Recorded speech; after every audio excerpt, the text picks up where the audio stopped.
Three dimensional geometry में हम लोगों ने लाइन के इक्वेशन को पढ़ा। लाइन का इक्वेशन हम लोगों ने लेकिन वेक्टर फॉर्म में पढ़ा। अब उसी लाइन के इक्वेशन को हम कार्टेशियन फॉर्म में पढ़ने वाले हैं। त्रिविमीय ज्यामिति में हम लोगों ने सरल रेखा के समीकरण को पढ़ा, परंतु सदिश रूप में पढ़ा। अब उसी सरल रेखा के समीकरण को हम कार्तीय रूप में पढ़ने वाले हैं। सबसे पहले एक बार हल्का सा पहले समझते हैं कि हमने लाइन का जो इक्वेशन पढ़ा उसमें कंडीशन क्या क्या था। हालांकि हमने वेक्टर फॉर्म में पढ़ा है, तो वेक्टर सदिश रूप में वेक्टर के फॉर्म में हमने क्या पढ़ा था, किसी भी लाइन का इक्वेशन निकालना, जबकि वो लाइन जो है हमने दो कंडीशंस पढ़े थे। पहला कंडीशन में ये था कि हमारा लाइन जो है एक फिक्स्ड पॉइंट से गुजरे। एक बिंदु लिया था हमने, एक पॉइंट लिया था जिसे एक जगह फिक्स कर दिया था और वहां से हम अपनी लाइन को पास करवाए थे। और एक दूसरा वेक्टर दिया हुआ रहता था जिसके डायरेक्शन में हमें अपना लाइन ले जाना रहता था, या जो वेक्टर हमें दिया था उसके पैरेलल हम अपने लाइन को ले जाने वाले थे। इस कंडीशन में हमने लाइन का इक्वेशन पढ़ा था। लाइन का इक्वेशन ऐसे में क्या था, ऐसे में लाइन का इक्वेशन था R vector is equal to A vector plus lambda B vector. हमने एक स्ट्रेट लाइन, एक सरल रेखा का वेक्टर फॉर्म जो है वो यही पढ़ा है। इसमें ये पॉइंट ए जो है, ए वेक्टर जो है, ये और कुछ नहीं, ये हमारा वो फिक्स्ड पॉइंट था। जो बिंदु था ये हमारा ए वेक्टर द्वारा प्रदर्शित हुआ था। और ये बी वेक्टर क्या है, ये वो वेक्टर था जिसके डायरेक्शन में हमें अपने लाइन को ले जाना था, या ये वो वेक्टर है जिसके पैरेलल हम अपने लाइन को ले जाने वाले थे। कुल मिला जुलाकर ये वेक्टर बी जो है हमारे किस काम आ रहा था, ये हमें डायरेक्शन के लिए बता रहा था, या डायरेक्शन के लिए हमने इस बी वेक्टर को यूज किया था। कभी भी वेक्टर फॉर्म में अगर हमें लाइन का इक्वेशन दिया रहे तो उस वेक्टर फॉर्म से हम इन दो बातों को बहुत अच्छे से समझ सकते हैं कि हमारा लाइन किस पॉइंट से पास हुआ है और किस वेक्टर के पैरेलल है, या किस वेक्टर के डायरेक्शन में गया है। कभी भी लाइन का अगर वेक्टर इक्वेशन लिखा जाएगा तो वो इसी रूप में लिखा जाएगा, और इससे हम ये दो चीज़ों को बड़े आराम से पता कर सकते हैं। अब इसी वेक्टर की चीज को हम कार्टेशियन में चेंज करने का प्रयास करते हैं। टॉपिक हमारा क्या था, ये टॉपिक जो था हमारा ये था, इसमें हमने लाइन का इक्वेशन निकाला था जब वो लाइन एक फिक्स्ड पॉइंट से पास हो रहा हो। तो यहां पर भी हम क्या करते हैं, let the line Passage through, हम एक पॉइंट ले लेते हैं और इस पॉइंट को हम x1, y1 और z1 हम इसके कोऑर्डिनेट्स को मान लेते हैं। मान लिया हमारा जो पॉइंट है वो पॉइंट A है जहां से हमारा लाइन जाने वाला है, और उस पॉइंट A के जो कोऑर्डिनेट्स हैं वो x1, y1, z1 है। ठीक, ये तो हमारा वो पॉइंट हो गया जहां से हमारा लाइन जाने वाला है। वेक्टर में डायरेक्शन और पैरेलल के लिए हमने एक वेक्टर यूज किया था वेक्टर फॉर्म के लिए। सोचिए, वेक्टर के फॉर्म में डायरेक्शन के लिए तो हमने एक वेक्टर यूज कर लिया, ये डायरेक्शन कार्टेशियन फॉर्म में कहां से लेकर आएंगे। किसी लाइन का डायरेक्शन जो होता है, किसी रेखा की जो दिशा होती है, वो कार्तीय रूप में हम कैसे पता करें। तो कार्तीय रूप में, कार्टेशियन फॉर्म में लाइन के डायरेक्शन को पता करने के लिए हमारे पास दो चीज़ें उपलब्ध रहती हैं। हमारे पास दो ऐसी चीज़ें हैं जिनसे कि हम किसी भी लाइन के डायरेक्शन के बारे में पता करते हैं। वो दो चीज़ें कौन कौन सी हैं? पहला जो है वो है DC और दूसरा जो है वो है DR।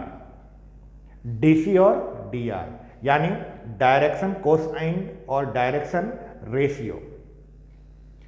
दिक् को ज्य और दिक् अनुपात, ये दो चीज़ें ऐसी है जो किसी भी लाइन के डायरेक्शन के बारे में हमें बताती है।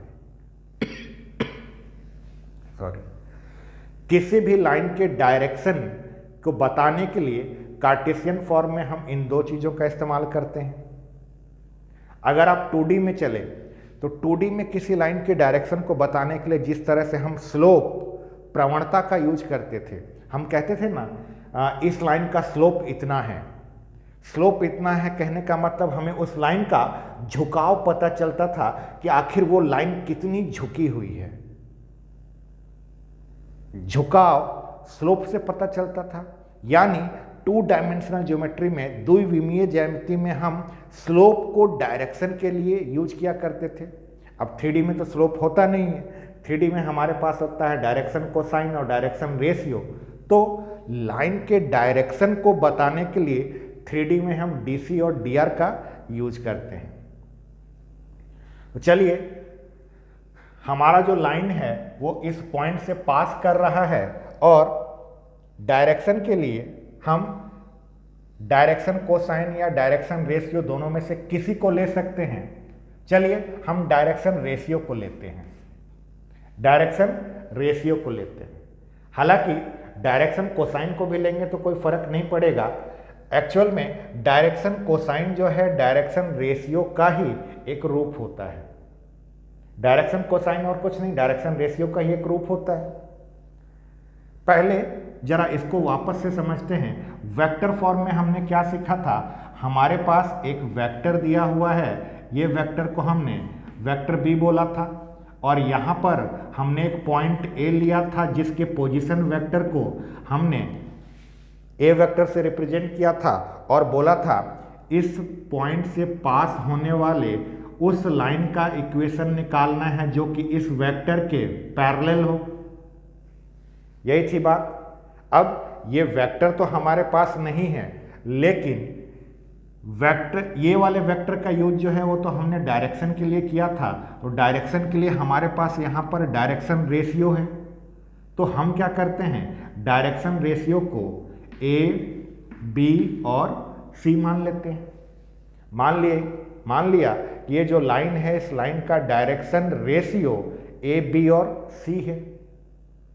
अब वेक्टर चैप्टर अच्छे से पढ़ने का फायदा ये होता है कि चीज़ों को हम बहुत जल्दी एक दूसरे से कनेक्ट कर देते हैं। चीज़ों को बहुत जल्दी हम एक दूसरे से कनेक्ट कर पाते हैं। जरा सोच के देखिए, किसी भी लाइन के डायरेक्शन रेशियो अगर आपको पता हो, किसी भी लाइन के डायरेक्शन रेशियो अगर आपको पता हो, तो क्या आप उस लाइन का वेक्टर इक्वेशन लिख सकते हैं? डायरेक्शन रेशियो पता होने पर हम उसको वेक्टर फॉर्म में चेंज कैसे करते हैं? बहुत सिंपल है। डायरेक्शन रेशियो में I cap, J cap, K cap लगा दीजिए, वो उसका वेक्टर इक्वेशन बन गया। तो जरा सोचिए, अगर मुझे इस लाइन का डायरेक्शन रेशियो, दिक् अनुपात A, B और C पता हो, तो क्या मैं इसका वेक्टर इक्वेशन लिख सकता हूं? लिखने का प्रयास करते हैं। वेक्टर B जो है ये और कुछ नहीं, AI cap plus B J cap plus C K cap बनेगा। ये क्या है? ये वो पॉइंट है जहां से हमारा लाइन जा रहा है। तो ये पॉइंट जो था वो तो x1 y1 z1 है। अब जरा सोचिए, अगर मैं इस पॉइंट को भी वेक्टर के फॉर्म में देखूं तो A वेक्टर को मैं क्या लिखूंगा? x1 I cap plus y1 j cap plus z1 k cap लिखूंगा। हमने क्या किया? हमने इन सारी चीजों को वेक्टर के फॉर्म में चेंज किया। क्यों? क्योंकि हमने लाइन का वेक्टर इक्वेशन पढ़ा हुआ है। लाइन का वेक्टर इक्वेशन हमने पढ़ा है, तो कार्टेशियन फॉर्म को हम डायरेक्ट वेक्टर के फॉर्म में चेंज करके उसका इक्वेशन डिराइव करने की कोशिश कर रहे हैं।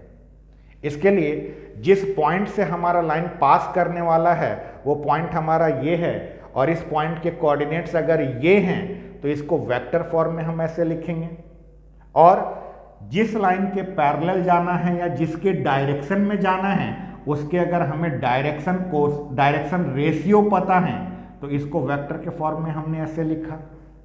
अब जरा सोचिए, यहां पर इस लाइन पर हमने एक पॉइंट R भी लिया था जिसका पोजीशन वेक्टर R वेक्टर था। ये R क्या है? R जो है एक मूवेबल पॉइंट था हमारा।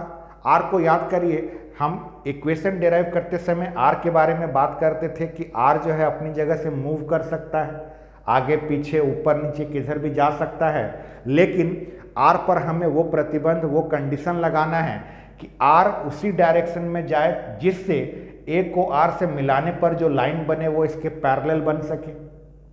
इसका मतलब R जो है अपनी जगह से हिल सकता है। अगर R अपनी जगह से हिल सकता है तो ये एक वेरिएबल पॉइंट होगा। तो R क्या है? R जो है इस लाइन पर पड़ने वाला कोई भी एक पॉइंट हो सकता है।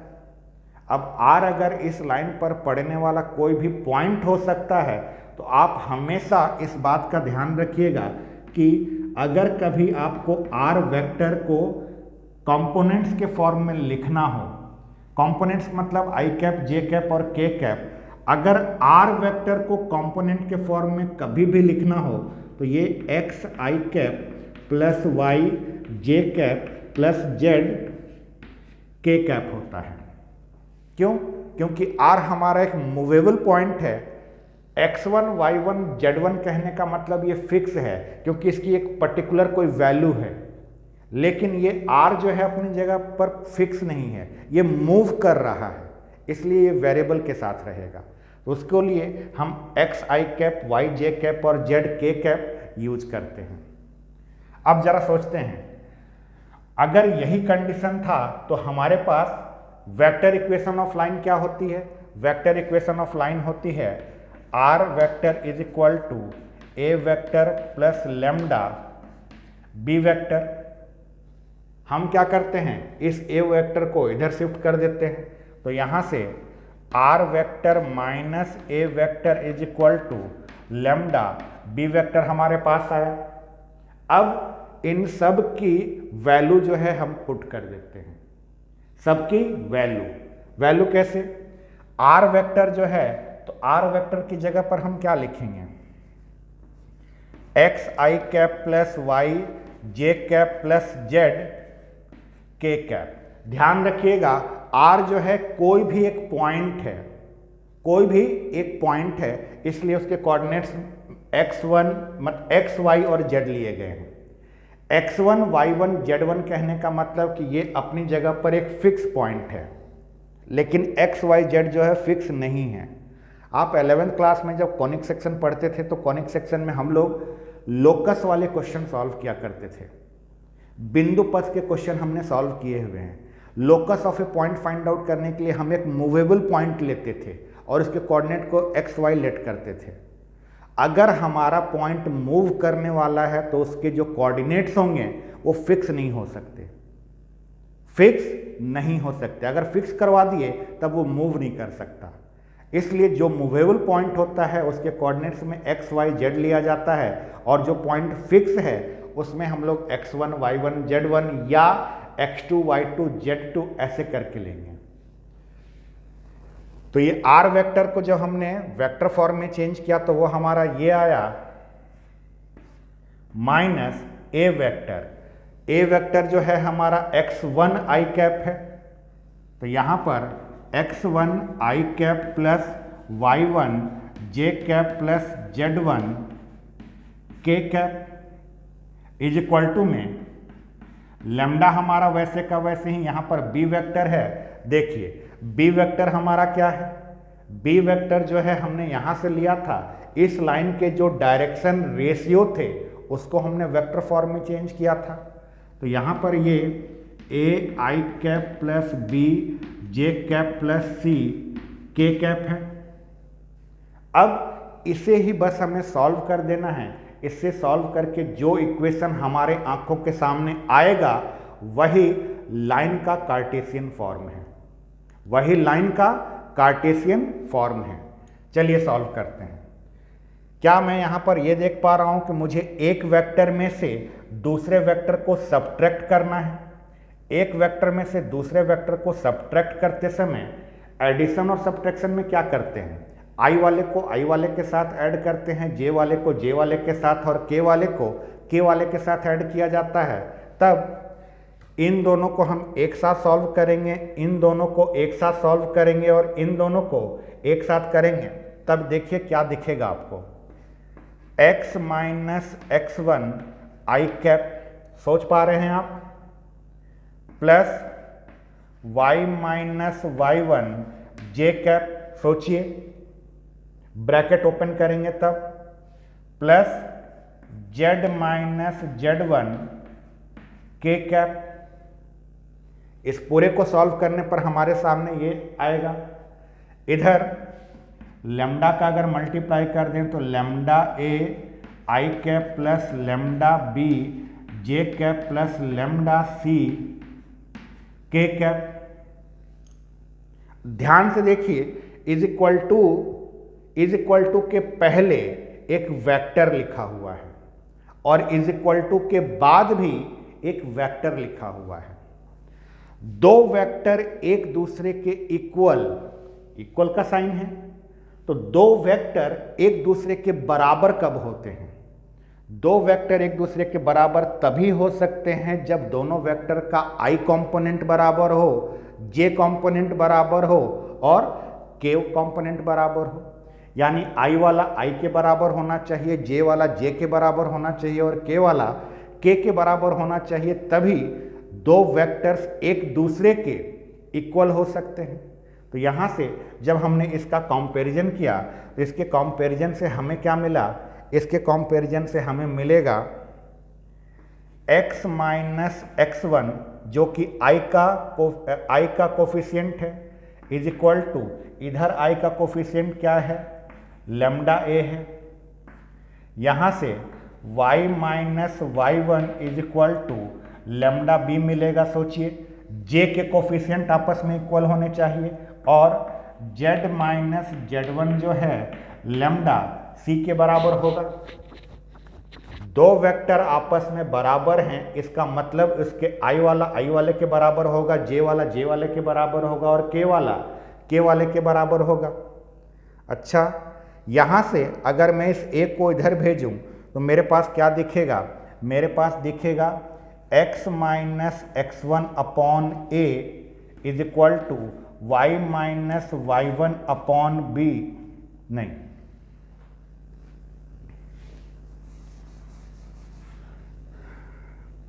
x minus x1 upon a is equal to lambda बचेगा।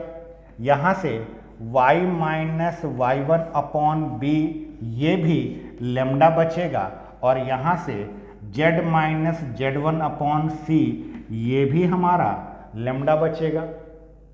आँख का अंधा भी देख के बताएगा कि ये सब जो है लेमडा की अगर वैल्यू है, RHS अगर सबका सेम है तो LHS भी सेम होगा, अर्थात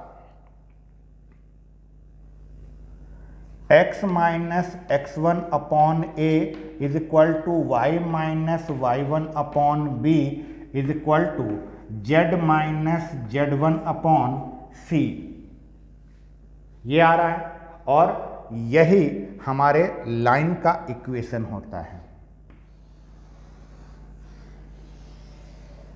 ये हमारे लाइन का इक्वेशन है कार्टेशियन फॉर्म में। कार्तीय रूप में ये हमारे रेखा का समीकरण है। कैसी रेखा? ऐसी रेखा जो कि एक दिए गए बिंदु से गुजरे, एक ऐसी रेखा जो एक दिए गए बिंदु से गुजर रही हो और इसके दिक् अनुपात हमें पता हो, डायरेक्शन रेशियो हमें पता हो। इस पूरे इक्वेशन को ध्यान से देखिए। इस पूरे इक्वेशन में जो डिनोमिनेटर में आपको ए बी सी नजर आ रहा है, ये और कुछ नहीं, डायरेक्शन रेशियो है। और एक्स माइनस के बाद जो भी आपको दिख रहा है, माइनस के बाद जो भी आपको दिख रहा है, यानी x1, y1 और z1, ये और कुछ नहीं, ये उस पॉइंट के कोऑर्डिनेट हैं जिस पॉइंट से हमारा लाइन पास हो रहा है। तो वेक्टर में आप इस बात को ध्यान से समझिए कि वेक्टर में 3 डायमेंशनल ज्योमेट्री में जब कभी भी कोई लाइन का इक्वेशन आपको देखने को मिलेगा कार्टेशियन फॉर्म में, तो वो ऐसा मिलेगा। जैसे कहीं पर अगर लिखा है, मान लीजिए कहीं पर लिखा है x minus 2/-1 is equal to y plus 3/7 is equal to z minus 4/-2। अगर यह कहीं पर आपको दिखे तो आप तुरंत समझ जाइएगा कि ये और कुछ नहीं, एक लाइन का इक्वेशन है। ये एक लाइन का इक्वेशन है और इस लाइन के इक्वेशन में -1, 7 और -2 जो है ये उसके डायरेक्शन रेशियो हैं, ए बी और सी। और ये पूरा का पूरा लाइन जो है किस पॉइंट से पास हो रहा है, ये पूरा का पूरा लाइन जो है 2, -3, माइनस मैंने क्यों बोला, हमारा ओरिजिनल फॉर्म जो होता है इसमें हर एक जगह पर बीच में माइनस है, यहां पर बीच में माइनस नहीं है। तो बीच में माइनस बनाने के लिए मैं यहां पर एक माइनस लिखूंगा और ब्रैकेट में -3 लूंगा। तो यहां से 2, -3 और 4, 2, -3 और 4 जो है एक ऐसा पॉइंट है जिस पॉइंट से ये लाइन पास हो रहा है। तो ये है हमारा Cartesian equation of line passing through a point x1, y1, z1 and direction ratio उसका पता है। अब आप सोचेंगे डायरेक्शन रेशियो की जगह अगर डायरेक्शन कोसाइन दिया रहता तब क्या इसमें कुछ चेंज होता? बहुत ज़्यादा कुछ चेंज नहीं होता। कैसे, जरा सोचिए। डायरेक्शन रेशियो जो था वो ए बी सी था। अब अगर डायरेक्शन रेशियो की जगह पर मैं डायरेक्शन कोसाइन ले लूं तो डायरेक्शन कोसाइन क्या क्या होंगे? डायरेक्शन कोसाइन एल होगा, एम होगा और एन होगा। किसी भी लाइन के direction cosine L, M, N होते हैं। यानी ये ए बी और सी जो है इसकी जगह पर मेरे पास क्या आता? इसकी जगह पर मेरे पास एल आता, एम आता और एन आता। तब जरा सोचिए, जो हम यहाँ पर बी वेक्टर बनाए हैं, ये बी वेक्टर क्या बनता? ये बी वेक्टर बनता L I cap plus M J cap plus N K cap बनता। और यहाँ पर जो हमारा बी वेक्टर है, इस बी वेक्टर की जो हमने वैल्यू यहाँ पुट की, ए बी सी की जगह पर क्या आ जाता? एल, एम और एन आता। बाकी सब प्रोसेस तो वही है सॉल्व करने का। तो इस ए बी सी को अगर मैं एल, एम, एन से रिप्लेस कर दूं तो ये एल, एम, एन जो यहां दिखेगा वो और कुछ नहीं, डायरेक्शन कोसाइन हो जाएगा। यानी किसी भी लाइन के इक्वेशन में डिनोमिनेटर में डायरेक्शन रेशियो हो या डायरेक्शन कोसाइन हो, इससे लाइन के इक्वेशन पे फर्क नहीं पड़ेगा। नीचे में डायरेक्शन रेशियो की जगह पर आप एल, एम, एन भी लिख दीजिए तो उसका डायरेक्शन कोसाइन हो जाएगा। एक्चुअल में हम जब डायरेक्शन रेशियो पढ़ रहे थे तब याद कीजिए डायरेक्शन रेशियो का डेफिनेशन हमने क्या पढ़ा था कि डायरेक्शन रेशियो जो होता है और कुछ नहीं, डायरेक्शन कोसाइंस के मल्टीपल होते हैं। डायरेक्शन कोसाइन में आप किसी नंबर से मल्टीप्लाई कर दीजिए, जो आपको मिलेगा वही है उसका डायरेक्शन रेशियो। तो डायरेक्शन रेशियो हो या डायरेक्शन कोसाइन हो, दोनों एक ही चीज़ है, क्योंकि दोनों का काम है लाइन के डायरेक्शन के बारे में बताना। तो ये है हमारा वो लाइन का इक्वेशन जो एक पॉइंट से पास हो रहा हो और उसके डायरेक्शन रेशियो या डायरेक्शन कोसाइन हमें दिए गए हैं।